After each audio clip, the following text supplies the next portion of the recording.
Hello and welcome back to JSG Maths Excellence Academy. And in this particular lecture, we're going to do a masterclass on complex analysis. So the main goal of this lecture is to sort of recall the important concepts and the corresponding statements from complex analysis, and to view a problem, a few problems in that sense. I might be, having a bit of difficulty in speaking today because I had a surgery. So, but still, I'll try to cope up with whatever I'm willing to do in this particular lecture. So the first thing which we would be likely, discussing is what we call the Cauchy-Riemann equations, right? So recall that, so we say that a function is analytic or correspondingly holomorphic. Both actually have different sense, but nevertheless, if you have studied complex analysis, you know that a function is holomorphic if and only if it's analytic. Typically speaking, just a second. So a function f from a domain D in C to C is said to be analytic, or rather holomorphic, if f is continuously differentiable at every point of D. Now typically, let me just phrase this as a very important notion, is that complex differentiability and being holomorphic at a point are two different aspects. Okay, a function might be differentiable at some point, but it need not be holomorphic at that point. So for suppose this is your complex plane and a function is differentiable at z0, it only means that it's differentiable at z0, and there is no necessity for it being differentiable also in a corresponding region around z0. While holomorphic nature of f at z0 requires it to be differentiable at z0 as well as in a region around z0. That what brings the analytic sense of complex functions into the existence. Nevertheless, what we want to discuss is what we call the Cauchy-Riemann equations, so the CR equations. So if you have a function f of z, which is say uxy, the real part, plus I times vxy, the complex part, it is defined on a domain D. So whenever I write D, I usually mean domain. Okay, so if f is differentiable, or rather I should write f is holomorphic at z0 equal to, let's say, x0 plus iy0, then so del u by del x, del u by del y, del v by del x, and del v by del y all exists at the point x0 y0 in R2, and what we have is that del u by del x is equal to del v upon del y, and del u by del y is equal to minus del v by del x. Okay, so this is what we call the Cauchy-Riemann equation, and the converse of this statement is true if the partial derivatives are continuous as well. Otherwise, the converse need not be true. And moreover, there is also called a Wirtinger derivative approach to the Cauchy-Riemann equation. So this has an equivalent sense that this Cauchy-Riemann equation is equivalent to saying that the partial derivative of f with respect to z bar, the conjugate of z, is 0. So the partial derivative of f with respect to the conjugate is what we typically call the Wirtinger derivative. And the reason why it comes into existence is the following sense, that whenever we talk about z is equal to x plus iy as an input, we know that x can be written as z plus z bar by 2 and y can be written as z minus z bar by 2i. So when f depends on z, it depends on x and y explicitly, but then x and y depends on z and z bar explicitly. So you can treat f as a function of z and z bar, and then usually you can take the partial derivative of f with respect to z bar. So both of these are sort of equivalent statements, so you can check accordingly whichever scenario comes into your existence. Let's move on to a very interesting problem which says the following. Let f from c to c be a real differentiable function. So it's a real differentiable function. It's differentiable on the whole of the real line. We take u and v from r2 to r by uxy, which is defined as the real part of the function f at x plus iy, and vxy is defined as the imaginary part of the function f at x plus iy, and del u is defined to be the ordered pair ux uy, which is the partial derivative of u with respect to x and the partial derivative of u with respect to y. So from a vector field perspective, this is exactly the gradient. Okay, now the question is, which one of the following is necessarily true?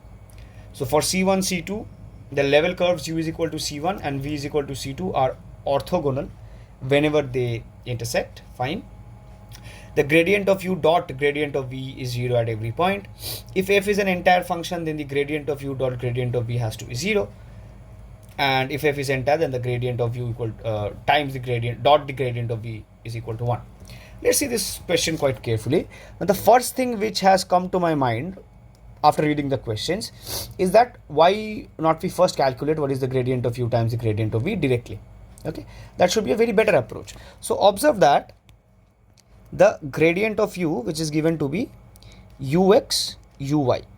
Now what you can do is that if you are pretty accustomed to writing it in vector form, you can also write it in the following sense: uxi cap plus uyj cap, whichever notation sort of you comfortable with, and del v is so vx I cap plus vy j cap, these representing the orthogonal directions, unit directions.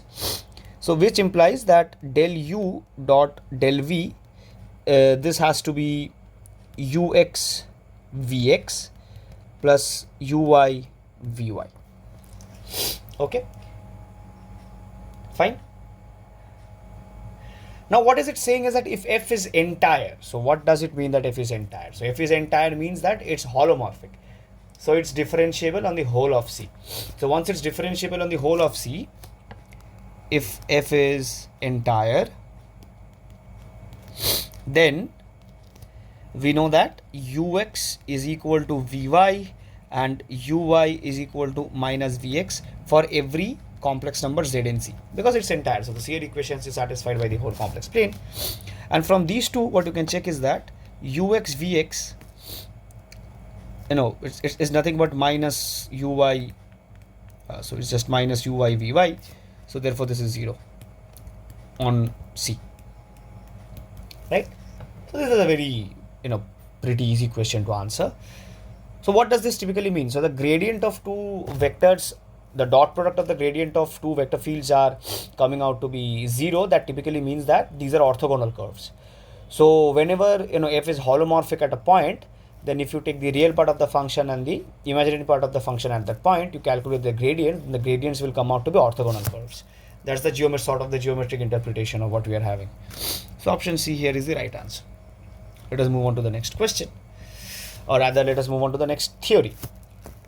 The next theory which we would like to discuss is the famous what we call the Cauchy integral formula. So what it says is that let f be holomorphic inside and on a simple closed contour C, and we orient it anti-clockwise, or in the positive sense, so taken in the positive sense.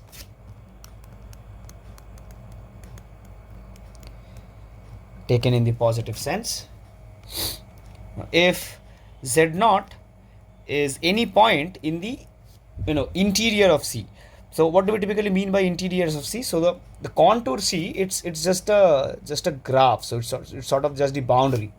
and the interior of C is, this is what exactly we mean. So I'll denote it simply as, let's say, interior of C. Okay, clear?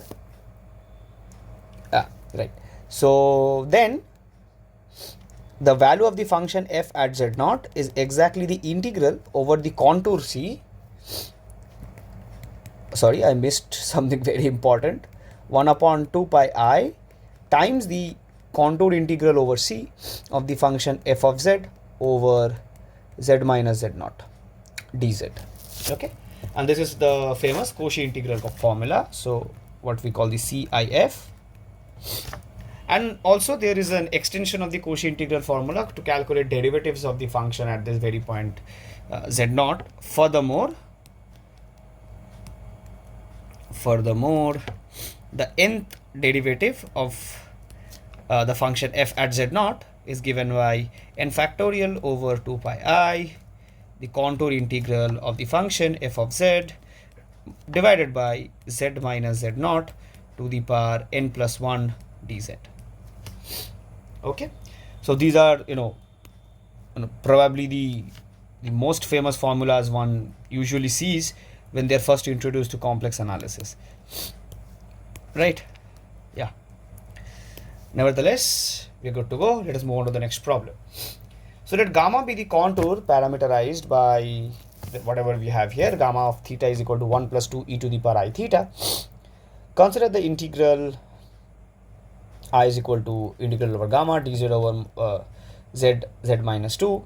We have to evaluate it. Now the thing is that the contour is what exactly which we need to idealize. So once we have a good geometric representation of the contour, then whatever we need to do, we are good to go. Okay, so observe that if you want to write this on a more general note, let us move on to the next page. So you have the contour given to be gamma of theta is equal to 1 plus 2 e to the power I theta, and we know that this is a circle of radius 2 centered at 1, right?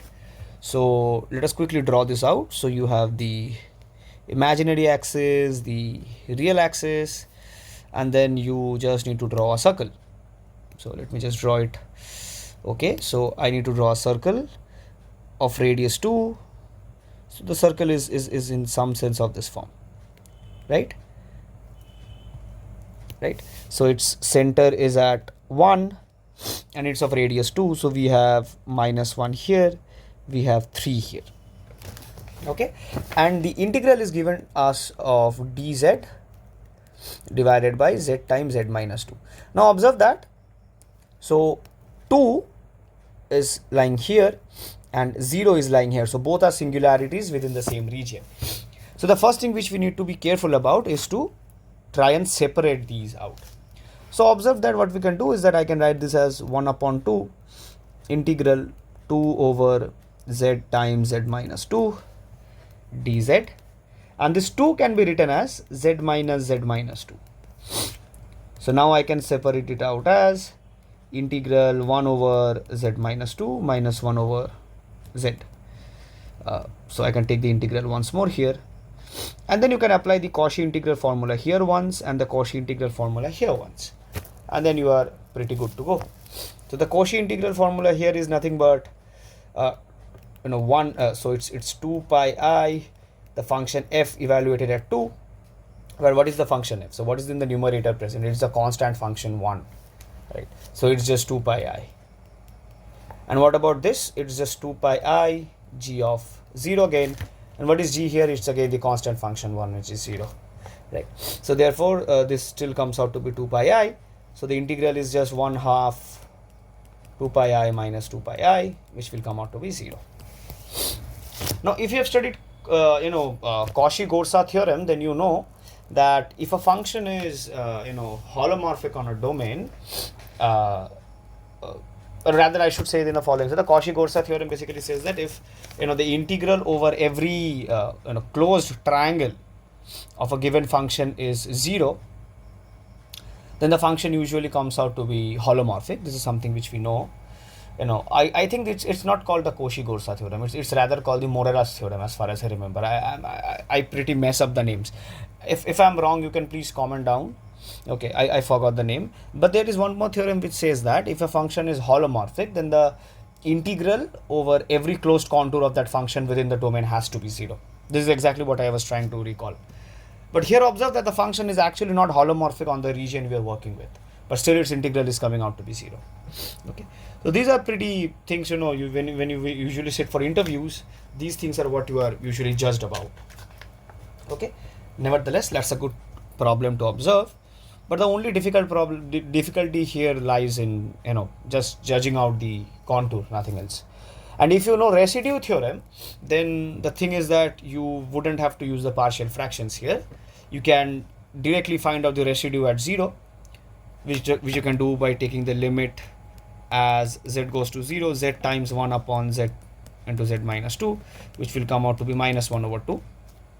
And you will check that the limit at 2 will be z minus 2 times 1 minus z into z minus 2, which would come out to be 1 by 2.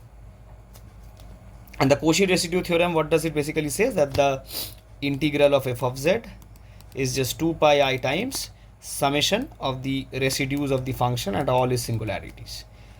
So here the answer would be 2 pi I times minus 1 over 2 plus 1 over 2, which is 0. The residue, the typical fact about the residue theorem is that if you're able to calculate the residue of a function at its singularities, then often you do not need to break the function into compartments where you can apply the Cauchy integral formula individually. Nevertheless, let us move on to the next concept which I want to discuss. So I'm just quickly hovering through the concepts and discussing out things which I really think is very required. Yeah, so I think, yeah, fine, let's discuss this. So the thing which is coming to my mind right now is the Laurent expansion. So this is called the Laurent expansion. Yeah, so let us write it down, the Laurent expansion. So Laurent expansion says typically the following thing, that if f is analytic in the annular region, which is denoted as R1 less than mod of z minus z naught less than R2, then we can write f of z in the following sense: summation an z minus z naught to the power n. So this is called the analytic part of the function, plus summation n is equal to 1 to infinity bn divided by z minus z naught to the power n. And this is called the principal part of the function. So this part of the series is called the principal part. Okay. And the very important part about this principal part is that, the nature of an isolated singularity is completely determined by this principal part.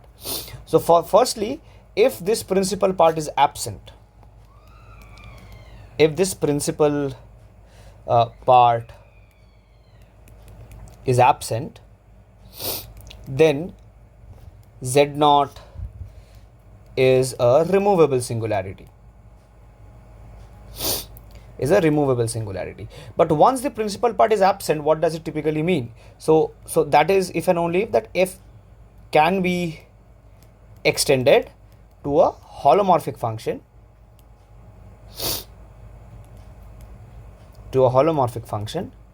at z naught.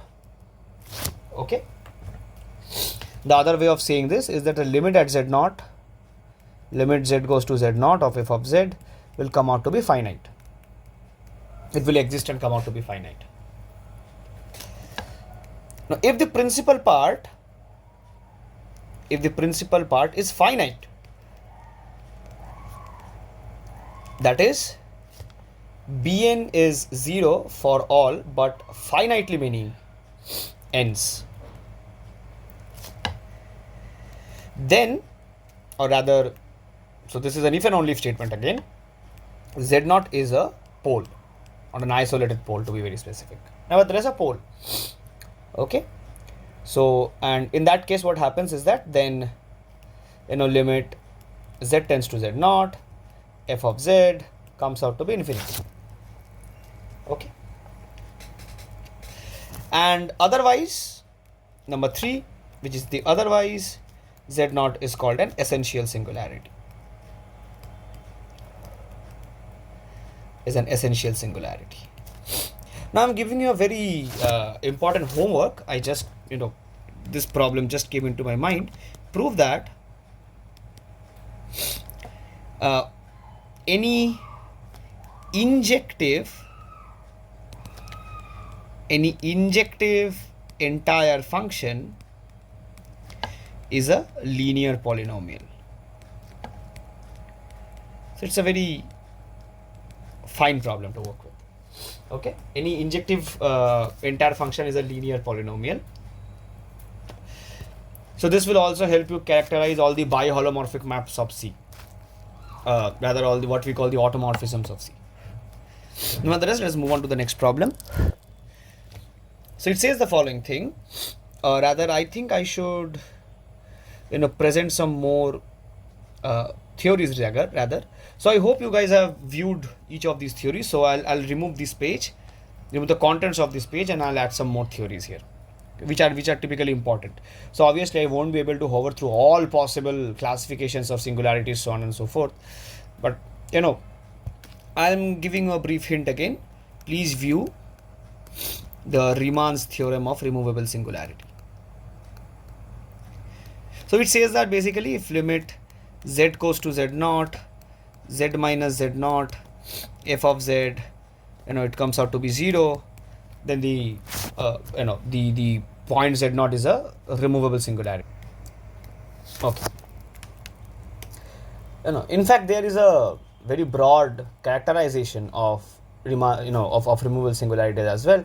That is, if f is f has a removable singularity at Z naught, then f has to be bounded in some punctured neighborhood of Z naught. This is one characterization, and the other characterization is something which I have already written. This. Okay. Fine. Now I'll move on to the next concepts which I want to deal with. So I'm just removing this page.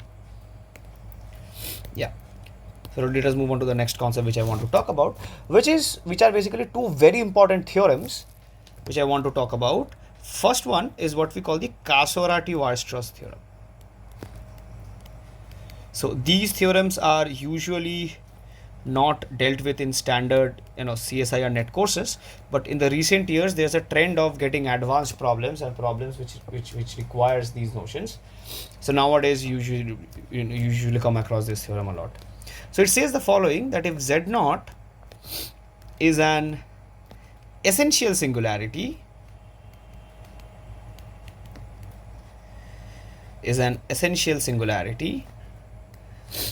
of a function f, then for all complex numbers omega in C and for all epsilon positive, however small,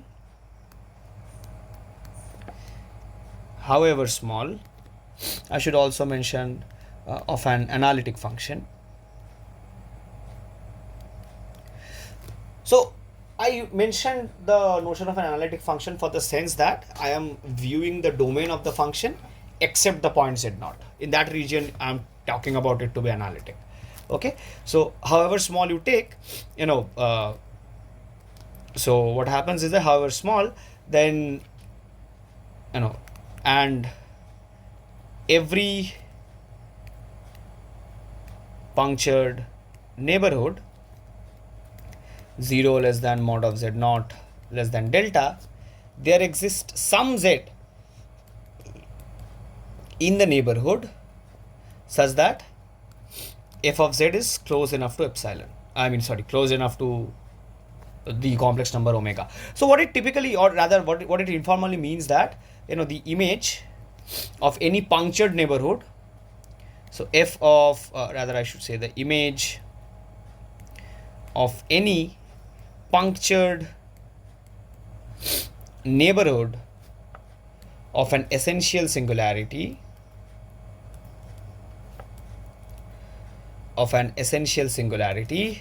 is dense in C. And from the perspective of CSIR NET exam, this is the statement which you usually be able to use, because here obviously you do not require a very rigorous way of writing out whatever you require. The next thing is what we call the Little-Picard's theorem.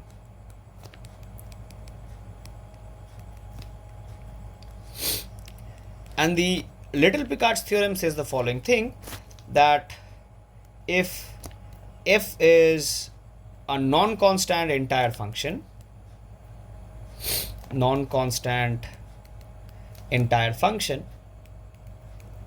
then f f of C is either C or C minus a single point. Okay, so it can avoid at most one point in C. Okay, if it avoids more than one point in C, then the function has to be a constant function. And finally, we have what we call the Great Picard's theorem. Now, applications of the Great Picard's theorem are usually not seen in CSIR NET, but if you sit for NBHM or if you sit for NBHM or ISI or other CMI, then you'll see where you can apply the Great Picard's theorem. So the Great Picard's theorem says that if an analytic function has an essential singularity at a point z0, then on any punctured neighborhood of z0, f takes on all possible complex values, avoiding at most one infinitely often. So it says that if f is an analytic function, and z0 is an essential singularity of f, then on any punctured neighborhood of z0, f takes on all possible complex values, or all possible values rather, avoiding at most one,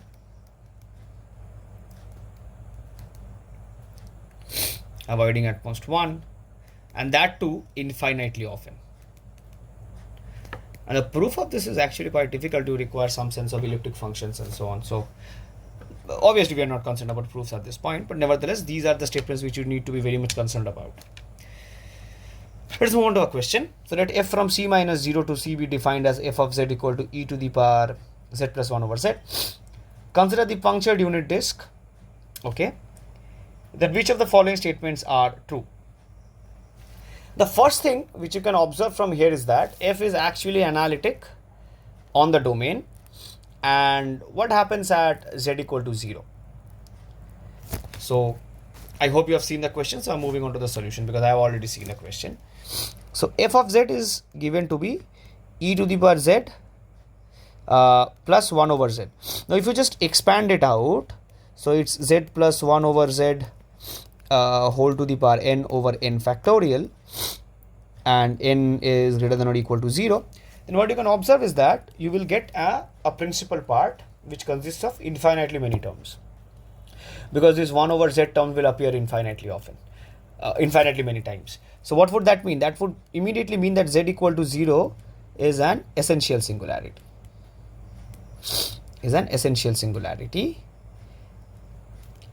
And d star, what given is which is the punctured unit disk. So it is just a punctured neighborhood of 0, right? Once you get hold of the punctured neighborhood of 0, the immediate things which you can observe are that the image of this punctured neighborhood under f has to be dense in C. Why? It immediately follows from the Cauchy-Riemann theorem, right? The image of any punctured neighborhood of an essential singularity is dense in C. So this is from the Cauchy-Riemann theorem. What is said about B? So f d star is equal to C minus 0. Can 0 ever be taken here?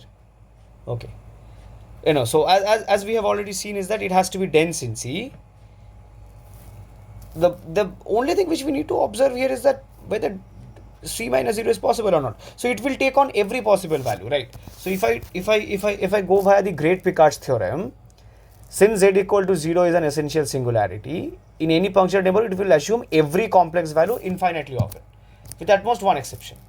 Now we know that any exponential value cannot be equal to 0. So 0 is the only exception. I hope you're getting it, right? What I'm trying to say is the following, that since z equal to 0 is an essential singularity, by the Great Picard's theorem, f assumes all possible values infinitely often, and we are given the liberty of avoiding at most one, which is 0 itself, because exponential functions will never be equal to 0 except 0. What would that mean? So that would mean f of d star is nothing but C minus 0, and C minus 0 is obviously dense in C. Fine. So let's check option C. So it's indeed essential singularity at z equal to 0.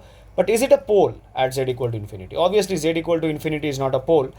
And for that what you can do is that to check z equal to infinity is not a pole, you can check that limit z goes to infinity, f of z does not exist. And the way you can check is a very simple thing you can do is that you can see that the analytic part of this is actually an infinite power series, right? So you need not check what happens for the analytic part, for the principal part, because all of those are 1 over z terms. So as z goes to infinity, each of those you can think of them to be going to 0. Just avoid them up. You're left with the power series. Now for the power series to have a have a pole at infinity, it has to be a polynomial, which is obviously it's not a polynomial. The analytic part of this particular function is not a polynomial, so therefore it does not. So it's not a pole. What is the other part? So this is not right. The contour integral at mod of z equal to 1. Okay, fine. Okay, so if you take this particular region, mod of z equal to 1, which is just the unit disk. So it's just the unit disk. So the only singularity here is 0. So what you need to do is that you need to actually find out the residue at z equal to 0. And how to find out the residue at z equal to 0? The best thing you do is you just check how you are getting out the residue. So f of z is equal to e to the power z times e to the power 1 over z. So it is just 1 plus z square over 2 factorial and so on, times 1 plus 1 over z plus 1 over 2 factorial times z square and so on. And the residue of f at 0 is just the coefficient of 1 over z, which you can check. So for example, so when you are talking about 1, you will just multiply it to 1 over z, so that is exactly what you will be getting. What about you do it for z? So for that you need to multiply it to 1 over z square term, for which you will get a 1 over 2 factorial. Will you get any other possibility here to get hold of the 1 over z term? Yeah, because so every time what you are actually doing is that you take a z to the power n over n factorial term, and then you multiply it to a term of the form 1 over m factorial z to the power m, such that m is equal to n plus 1, right? And in that case, what are the coefficients you are getting? So you are getting n factorial times n plus 1 factorial, isn't it exactly right? So therefore the sum of the residues of f at 0 should be just summation over 1 over n factorial into 1 plus n factorial. N is greater than or equal to 0, and that's exactly what we are given, right? Yeah. So this is the residue, and by the residue theorem, the integral has to be 2 pi I times the sum of all the residues. Fine. Let's move on to the next question, rather the next theory. So this brings us to the Cauchy residue theorem, and let me just discuss the Cauchy residue theorem quickly. So the Cauchy residue theorem basically says that the integral over a contour of f this is just 2 pi I times summation k is equal to 1 to n, the residue of f at each of the singularities zk. Yeah, so but the important part here is that how you usually calculate the residues. So let me give you a check of these. So calculating residues.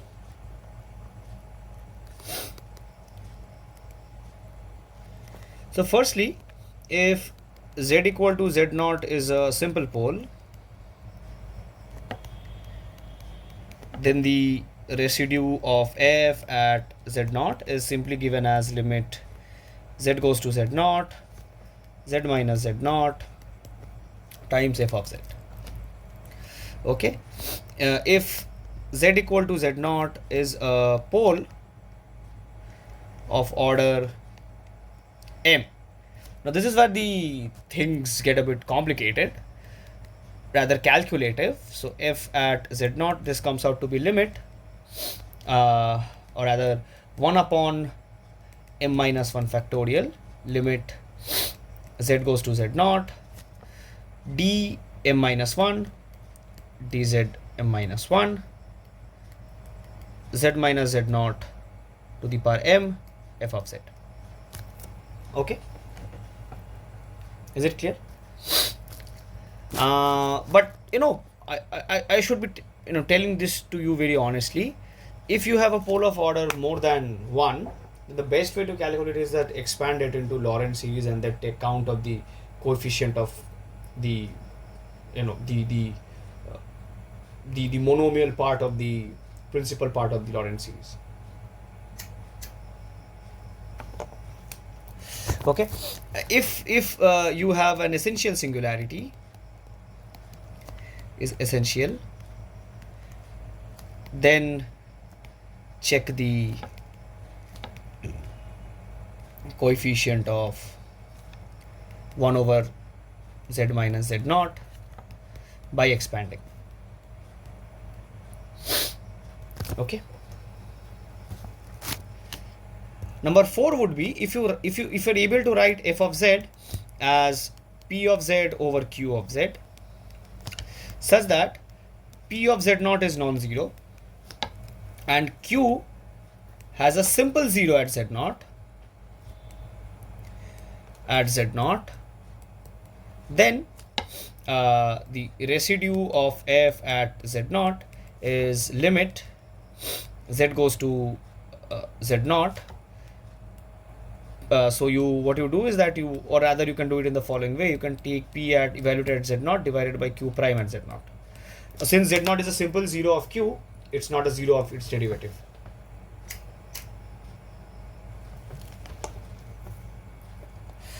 Okay, and finally I would like to add something very interesting, which is the residue at infinity. So the residue of a function, of an analytic function at infinity, is the residue at z equal to 0 of the function minus 1 upon z square f of 1 over z. How is this useful? Why do you need to calculate the residue at infinity? So if a function is analytic everywhere, in the extended complex plane, except for a finite number of isolated singularities. So let me write it out. So I don't think I have. So I'm removing this part. I will be writing out this here.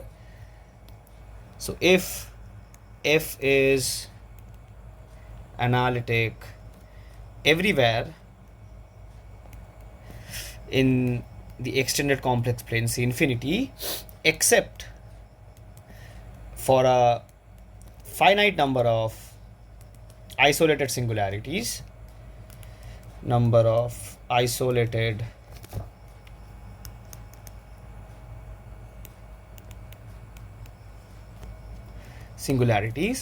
then if you take the sum of the residues of f over all these singularities plus the residue of f at infinity will come out to be 0. So calculating the sum of all the residues is same as calculating the negative of the residue of f at infinity, and this shortens the job by a lot. I hope you get it, right? Okay, so these are all the ways you usually calculate the residue. And now let us move on to the next question. So let D be the unit disk. Suppose f from D to C is holomorphic such that f of 1 upon n. Okay, so I think I have missed the question which I wanted to deal with. Nevertheless, I'm writing the question down here. Okay, so I'm removing this particular page. Just a second.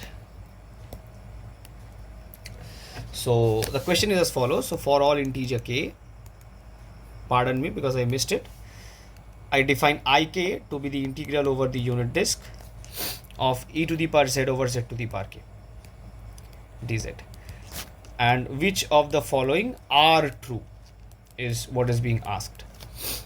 So option A is that ik is equal to 0 for every k.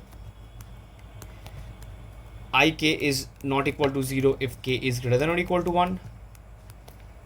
Mod of ik is less than or equal to mod of ik plus 1 for every k. And D is that limit as k goes to infinity, mod of ik is equal to infinity. Okay. Now the best way you can think of doing it is that what is this function here typically? So f of z is basically e to the power z over z to the power k. So if you just expand it out, what do you get? So you get 1 upon z to the power k times 1 plus z squared upon 2 factorial, so on and so forth. So what is the coefficient of 1 upon z? So this is equal to the coefficient of the coefficient of z to the power. So what should you take here? Z to the power k minus 1 over k minus 1 factorial, right? Then on multiplication by 1 upon z to the power k, you get this. So this is basically 1 upon k minus 1 factorial. So by the Cauchy residue theorem, ik is nothing but 2 pi I divided by k minus 1 factorial. And now you can observe that ik is clearly non-zero if k is greater than or equal to 1. So therefore this is true. And on a similar note, you can check all the other options. They are not correct. Okay. This is a very, very simple question. Let us move on to the next question. And for this, what you require is what we typically call the identity theorem. Okay. So what the identity theorem, technically says is the following, that let me write it here itself. So the identity, or rather let me try it in the solution. First let us read the question. So D is the unit disk, f from D to C is holomorphic, so that f of 1 over n is equal to f of minus 1 over n is equal to 1 upon n square. Then which of the following statements are necessarily true? These are all the things which are given to us. Let us analyze the problem. Okay, so let us write out the identity theorem first. And the identity theorem typically has two versions. One is more analytic and one is from a sequential perspective, and the sequential perspective is far more easier to apply, so we talk about that itself. What it says that let D in C be a domain. So what by a domain, what we mean is that it's an open connected set, and F and G be analytic on D.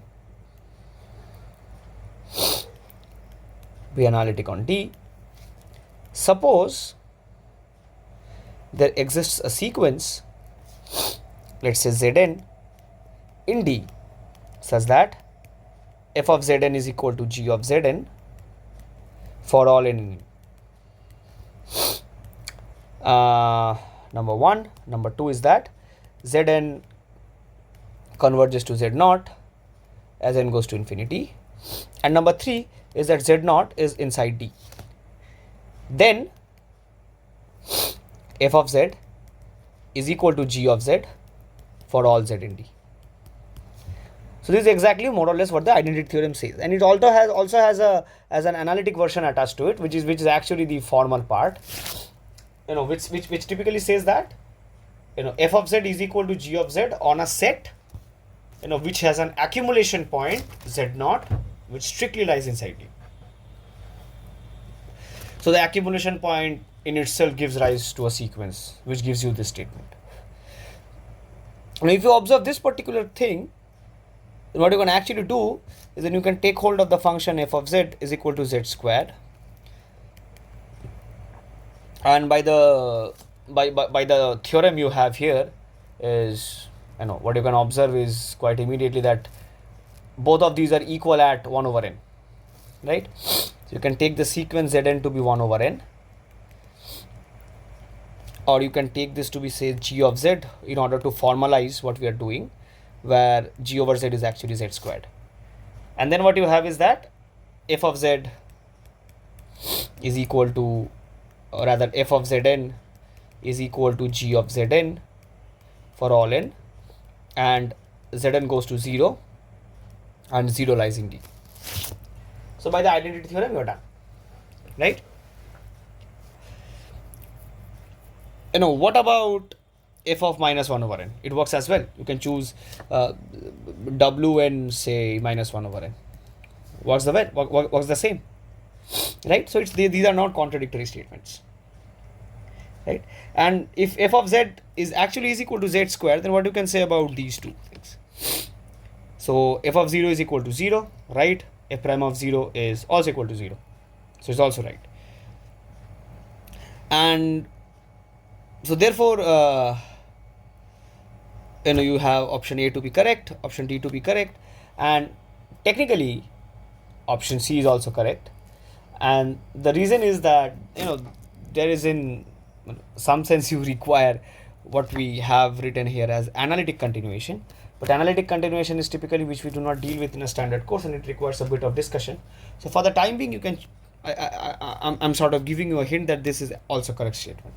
Okay, the analytic it can be analytic continued to an entire function on C, and the reason is, to be very specific, this function z square, this is entire if you are able to expand it on the whole of C. I hope you're getting it. Okay. Yeah. So the reason is that basically that since f equals z square on D, and z square is it's entire on C, it's defined everywhere on C, so f can be just continued on the whole of C as z square itself, and so it will be entire on the whole of the complex plane. Yeah. So the next thing which I would be really like to talking about is what we call the Schwarz lemma. The Schwarz lemma. And the Schwarz lemma says the following thing, that let f be analytic on D such that f of 0 is equal to 0 and the modulus of f of z is less than or equal to 1 for all z. So f is actually a map from D to D itself, okay, or at least to the closure of D. Then you have two observations. Number one, that modulus of f of z is actually less than or equal to modulus of z for every z in D.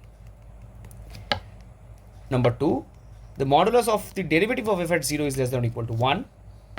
And if equality holds in either case, or rather it's a if and only if statement rather, equality holds in either one or two. One will imply the other, in fact. If and only if f is just a rotation z, for some real theta. Okay. In fact, this in some sense gives you also a proof of the fact that the only origin fixing automorphisms of D are rotations. Okay. Origin fixing automorphisms of D are rotations. Fine. Yeah, so this does the work, and let us move on to the next question. So let f from D to D be holomorphic such that f of 0 is 0 and f prime of 0 is also 0. We have defined g of z to be f of z, which of the following is necessarily true for every z in D. So this is not directly the Schwarz lemma, but it's actually what we call the generalized Schwarz lemma, or rather the higher order Schwarz lemma. And for the higher order Schwarz lemma, what we will be precisely doing is that we will be slightly modifying the function a bit. So I'll try to give a detailed solution of this particular problem. Okay. Firstly, f is from d to d and f of 0 is 0. So we can happily apply the Schwarz lemma. Now take h of z to be f of z over z. Okay. Then observe the following, that h is analytic in D with a removable singularity. This is a small exercise, you can do it on your own, with a removable singularity at 0, and h of 0 is actually 0. So this is actually, which it will come out to be f prime of 0, which is 0. Okay. Now by the very famous maximum modulus principle. Now I intentionally did not talk about the maximum modulus principle because this is a very well known theorem, and anybody who is preparing for CSIR NET obviously has gone through this. It's a very sort of a very easy statement. Maximum modulus principle. If you have an analytic function on a domain, then the maximum non-constant analytic function, the maximum is attained on the boundary. Okay. And for the minimum case, what you have is that it's either 0 at an interior point or the minimum is attained on the boundary. Okay. But the maximum modulus principle, what happens is that or rather I should be saying it in the following sense. No, what I am trying to do is the following. So no, I think I messed up something. I think I messed up. Did I mess up? No, I think I did not mess up. Yeah. So observe that now mod of f of z is less than 1, right, by the standard Schwarz lemma. So this would imply mod of h of z is also less than or equal to 1, right? So therefore h also satisfies Schwarz lemma because h of 0 is 0 and mod of h of z is less than or equal to 1. So h also satisfies Schwarz lemma. Yeah, now I think we are good to go. Yeah, okay, Schwarz lemma. Which means that modulus of h of z is actually less than or equal to modulus of z. But what was h of z? H of z was just modulus f of z over z. So this implies modulus of f of z is less than or equal to mod of z squared. Yeah, fine. Yeah, I'm quite happy now. Now, if you talk about g of z, which is given to be modulus of g of z, which is given to be mod of which is given to be f of z. So it is equal to mod of f of z. So this has to be less than or equal to whatever is inside squared, modulus of that squared from here, right? And then we have that mod of f of z is less than or equal to mod of z squared. So this is less than or equal to mod of z to the power 4. So therefore this is the perfect bound, right? And what are the rest of the things? Okay. So option A, so it's giving out to be which of the following statement is necessarily true. Okay, so we are done. So it's saying us to be which is necessarily true. We are quite done. Okay. Yeah. So what I would talk about in the next thing.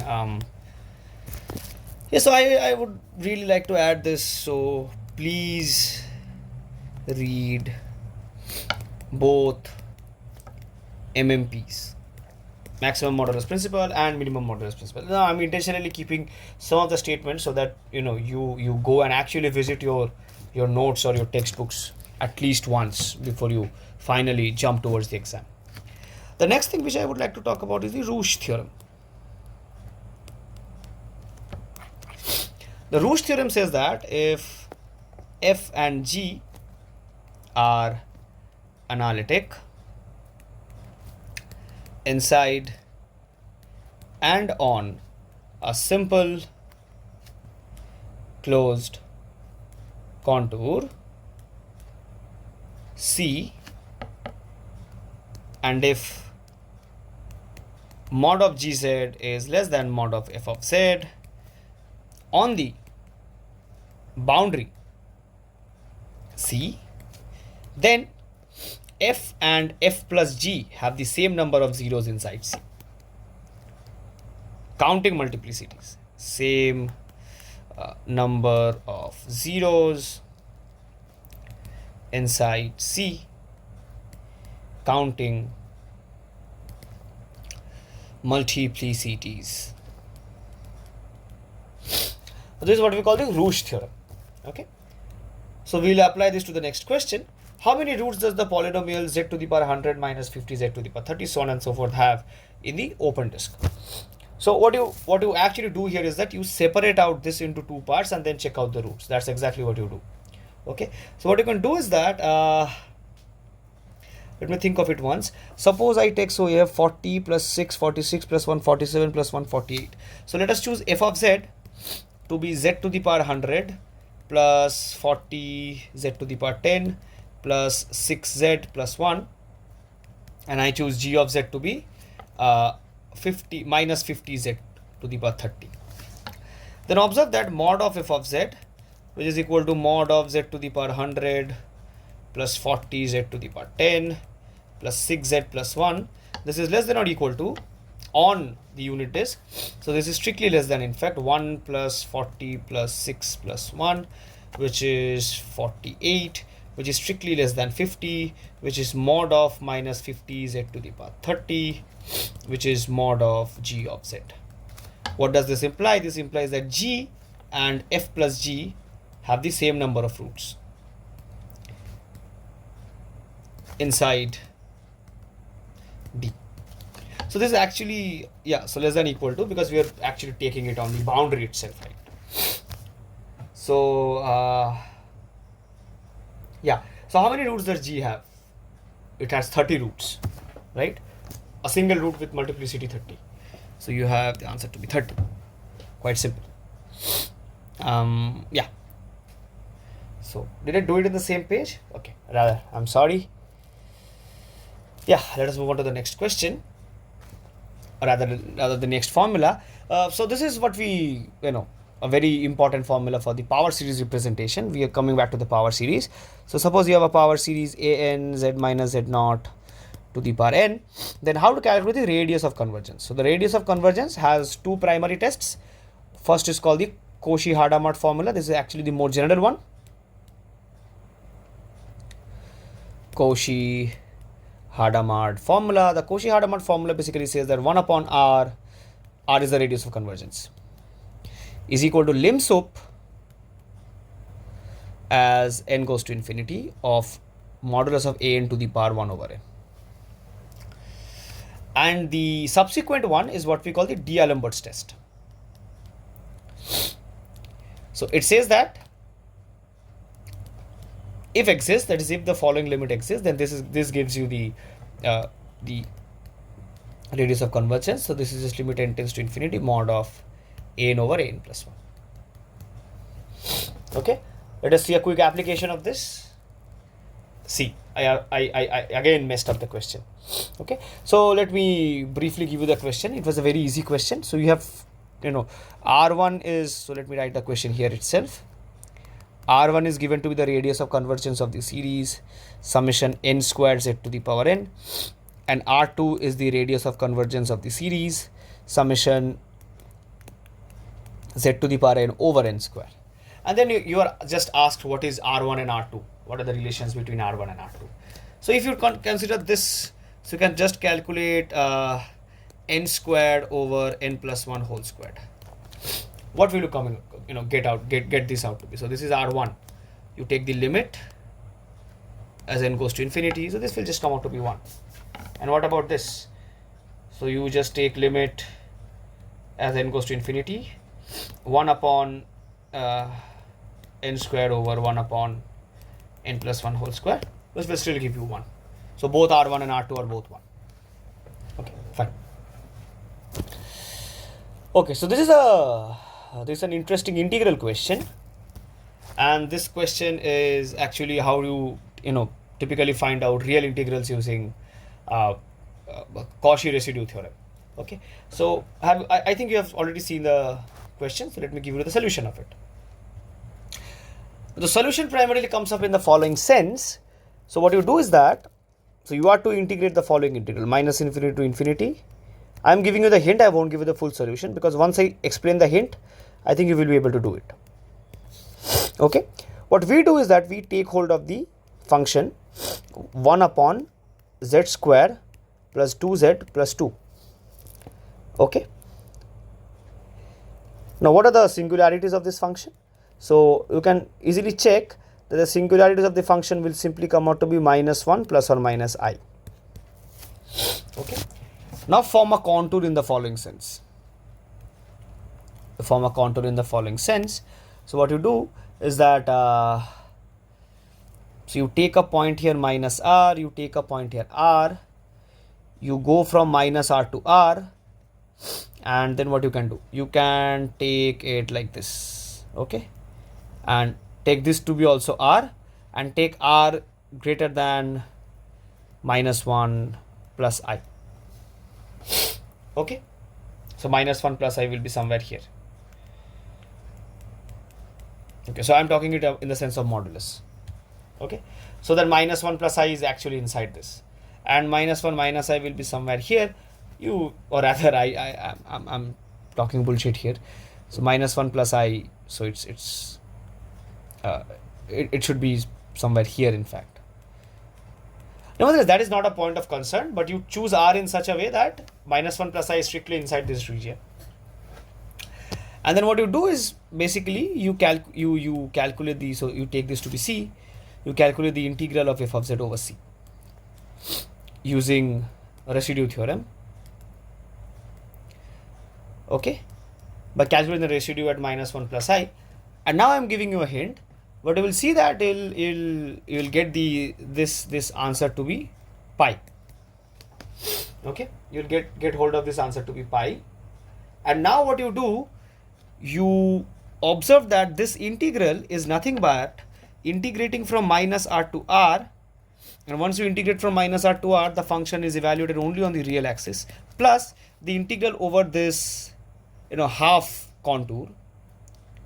Okay, so let this be gamma r, for example. Suppose this half contour is gamma r of f of z, and you take limit r tends to infinity, and what happens is that this particular thing, this becomes 0, and this becomes 0 technically by the ML by the ML inequality. The upper half semicircle, the integral about the upper half semicircle, this vanishes to 0. So what you are left with only this thing, and this is nothing but minus infinity to infinity of f of x, which is exactly what you required. So the answer would come out to be pi. So this is sort of calculative, but I hope I could explain the step involved in this particular question, and I don't think it will be any more difficult to solve this question.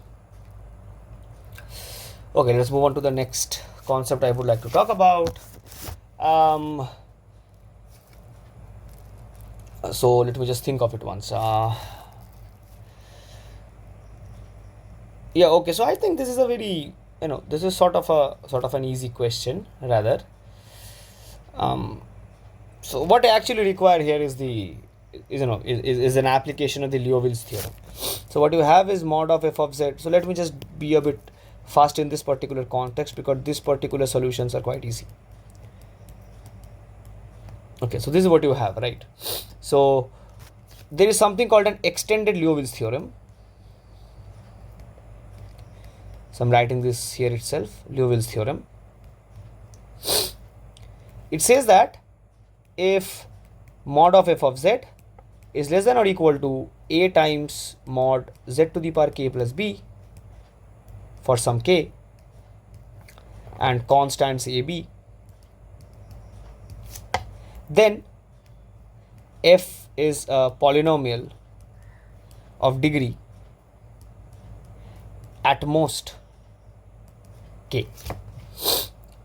So therefore option A is immediately true. Is it necessary for f to be a constant function? Obviously not. F is entire, in fact, what's being told to us. What can we say about the fourth derivative? So if f is a polynomial at most of degree 3, its fourth derivative is itself has to be 0. And f of z can be the function 10z cube. Obviously, it can be the function 10z cube. Right?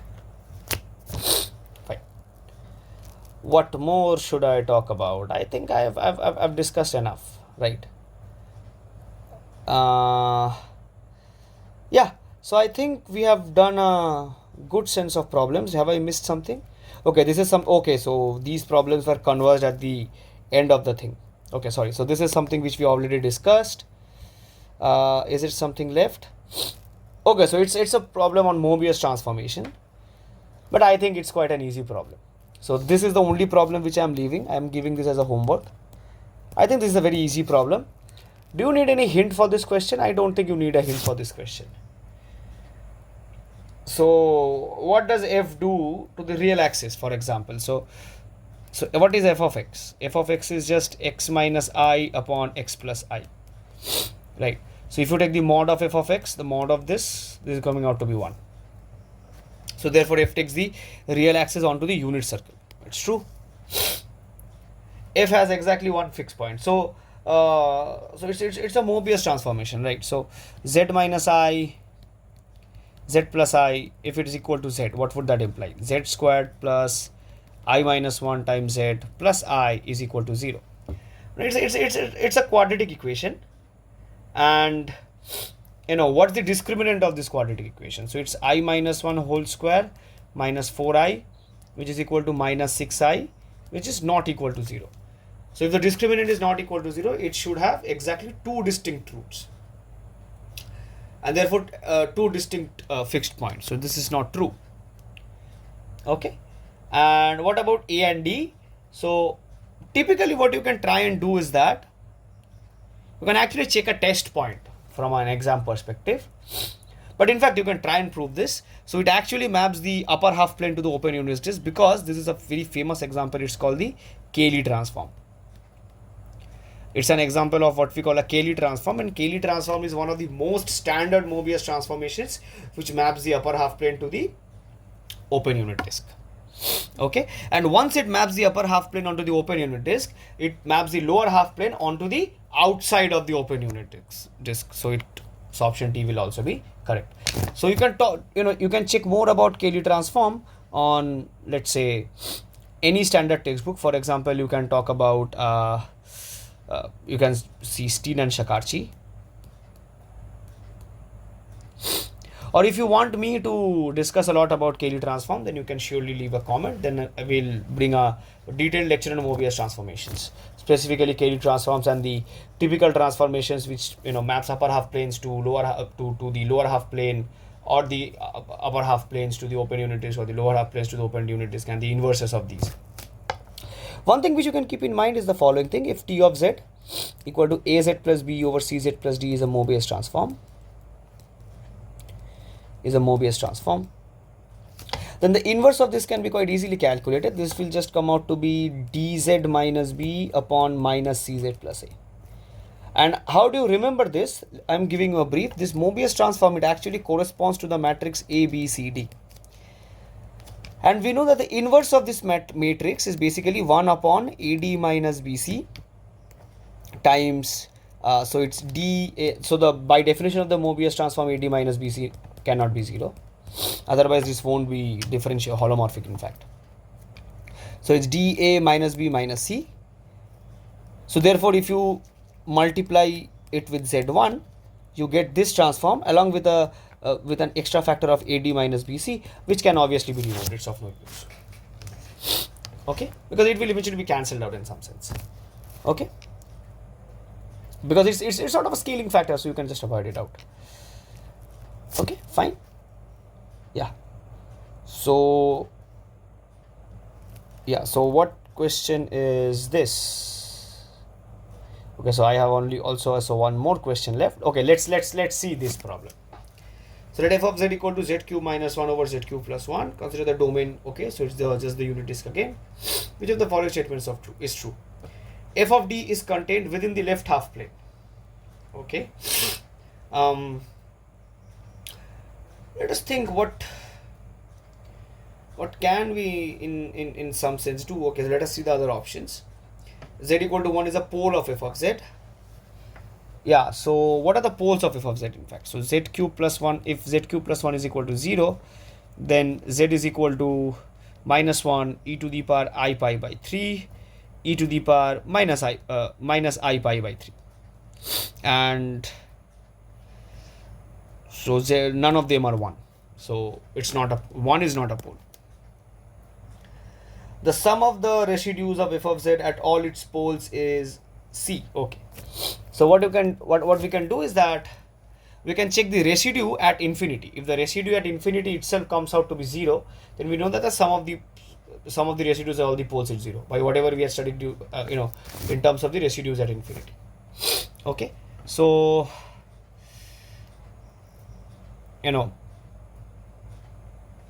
so what is the residue of f at infinity? So it is the minus the residue of 1 upon z square f of 1 upon z at 0. Now f of 1 upon z is just 1 minus z cube over 1 plus z cube. So therefore you need to calculate the residue of 1 minus z cube by z square into 1 plus z cube at 0.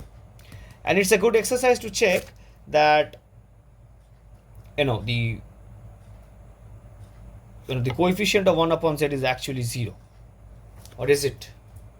Or am I just confusing myself? Something which you can do is, in fact, okay, so I think I'm actually confusing myself because of the fact that I'm because it's already a 1 hour long lecture, I'm being extremely uncomfortable due to whatever I said. I had a surgery. But what you can do is that you can just simply check the residues individually at each of these points. So you can check residue at z equal to minus 1 by just limit z goes to minus 1 z plus 1 times z cube minus 1 over z cube plus 1. And similarly, you can check the residues at each of the other points and check whether the sum comes out to be 0 or not. So it's quite a easy statement. F of z maps the unit circle to the imaginary axis. So if I take the unit circle, e to the power I theta, every complex number is of this particular form. So what is e to the power? So I have e to the power 3i theta minus 1 over e to the power 3i theta plus 1. Right? Now observe that I can write this in the following way. If I take e to the power 1.5 theta outside, so I can write this, I 1.5 theta minus e to the power minus I 1.5 theta divided by I 1.5 theta e to the power I 1.5 theta plus e to the power minus I 1.5 theta. So this just come out with 2i sine 1.5 theta upon 2 cos 1.5 theta. So this is a purely imaginary number. Okay, so any arbitrary element from the unit circle is actually mapped onto the imaginary axis.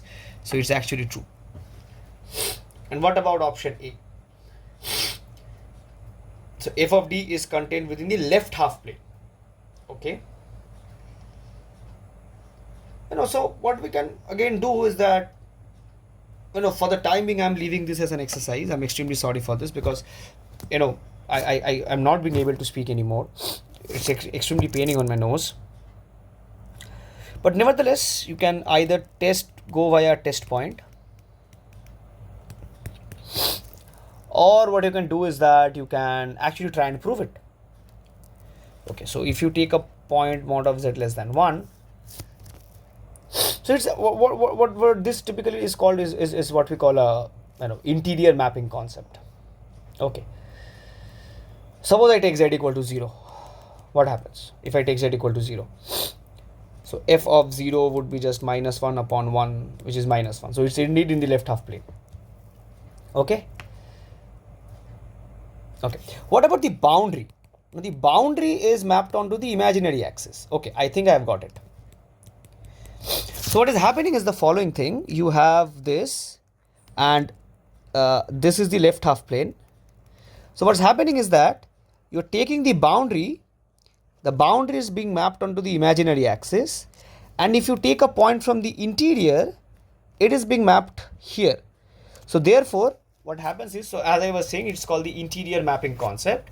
What's happening here is that if you have a similar scenario that the boundary of the region is mapped onto something and the interior point is mapped onto the region which is bounded by that, then the whole thing will be bounded there. I mean mapped there. Okay. It actually, you know, in some sense, it is a consequence of the open mapping theorem and the continuity of the function. But nevertheless, I hope you have got what I'm trying to say here. Okay. So this is indeed true. Okay, fine, guys. Extremely sorry if I messed up something. I don't think I messed up something. Yeah, okay. So all the best. We'll come up with, I'm trying to come up with a lecture on topology, the next, because we have discussed a lot about complex analysis in this particular lecture. So yeah, so please do like, share and subscribe, and stay tuned to our channel JSG Maths Excellence Academy. If you like this lecture, please stay tuned and do share amongst your friends and all the CSIR NET aspirants. Bye.